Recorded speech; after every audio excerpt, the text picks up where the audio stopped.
Hello लोगोफोर बड' जब enough' YouTube चेनेलाव नोंथांमोनखौ बरायबावबाय आसा खालामो गासैबो मोजाङैनो दङ। पिएम किसाननि गोदान आपडेट फैदों, गुड निउस फैदों लोगोफोर, रिभिउ जाबाय, रां मोनसिगोन आरो लोगोसे एप्लाइआव जाफिनसिगोन आरो लोगोसे मोजां खबरा जाबाय ट्रेक्टर आरो पावार टिलार्स होनाय जागोन होनना बुंदों। लोगोसे नोंथांमोना बेनिफिसियारि, नोंथांमोना जायफोर एरर जादोंमोन नोंथांमोनाबो मोजां खबर। दा बेखौनो नोंथांमोना भिडिअखौ नायलांबाय थादो जोबजासिम गासैबो डिटेल्सखौ मोननो थाखाय आरो लोगोसे गोदानै फैदोंबा चेनेलाव साबस्क्राइब खालामदो, बेबायदि आपडेटखौ मोनबाय थागोन। दा जों गिबियाव थांग्रोनोसै फैदो अफिसियेल वेबसाइटआव। दा अफिसियेल वेबसाइटआव फैयोब्ला लोगोफोर दायो गोदान एप्लाइ जायाखै, नैबेयाव फैनाय लोगो लोगो pmkisan.gov.in होनांगौ आरो दा बेयाव होनाय लोगो लोगो pm किसाननि वेबसाइटआ गेवनानै फैयो।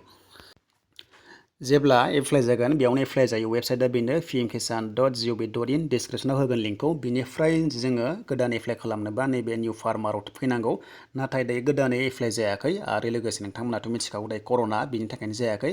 दा बेखौनो माब्ला एप्लाइ जागोन, मानो एरर जागासिनो दङ, बिनिनो गोदान नटिस फैदों, नोंथांमोना नायलांनो हागोन जोबजासिम भिडिअखौ। बिनिफ्राय जायफोरा बेनिफिसियारि स्टेटास नायाखै दाबोनो बेनिफिसियारि स्टेटासाव थुनानै नायबानो जाबाय, बेयाव नोंथांमोना नायनो हागोन जे मा प्रब्लेम जादों। बेनिफ्राय दायो लोगोफोर थांनायसो फैदो अफिसियेल मोनसे पेजाव थांनोसै जेरावनाखि गोदान आपडेट फैदों। दा जों फैबाय अफिसियेल पेजाव, बेनो जाबाय टुइटाराव जों फैनांगोन। बेनिफ्राय टुइट खालामदों अतुल बर सारा, मिनिस्टारा। बेनिफ्राय बेयाव बुंदों लोगोफोर जायफोरा नेगासिनो दंमोन बेयाव नै गोदान आपडेट फैदों।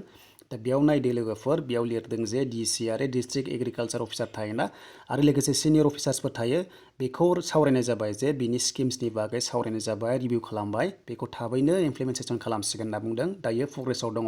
बिनिफ्राय डिस्ट्रिबिउसन होबावनो नागिरदों, बेनो जाबाय ट्रेक्टर्स आरो पावार टिलार्स होनो नागिरदों। नोंथांमोना जायफोर किसान मोनगोन एप्लाइ खालामबा, बिनिफ्राय लोगोफोर नायदो दानिया लास्टआव दङ जायफोरा लोगोफोर नै इरर जागासिनो दङ, दाथ' एप्लाइ खालामनो हायाखैना इरर जायो, दा बेखौनो रिभिउ खालामगासिनो दङ, थाबैनो जासिगोन आरो लोगोसे जायफोरा पेन्डिं नोंथांमोनाबो मोननो हागौ।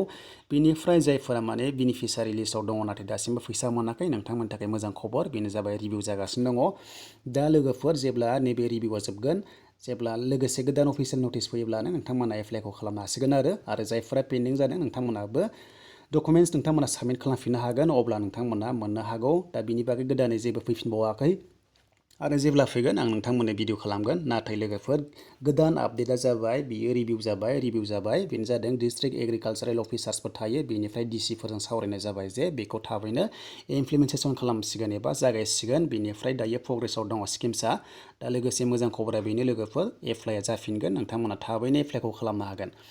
दा बेनिसिम लोगोफोर गोदानै फैनाय आपडेट, नाथाय सिगाङाव जेबो आपडेट गैयैखाय पिएम किसाननि बागै भिडिअ खालामनाय जायाखैमोन। नोंथांमोना जेबो दायो टेनसन लानांला लोगोफोर, गोदानै आपडेट फैखाबाय, नै थाबैनो जासिगोन, नोंथांमोना रेडिल' जादों डकुमेन्ट्सफोरखौ।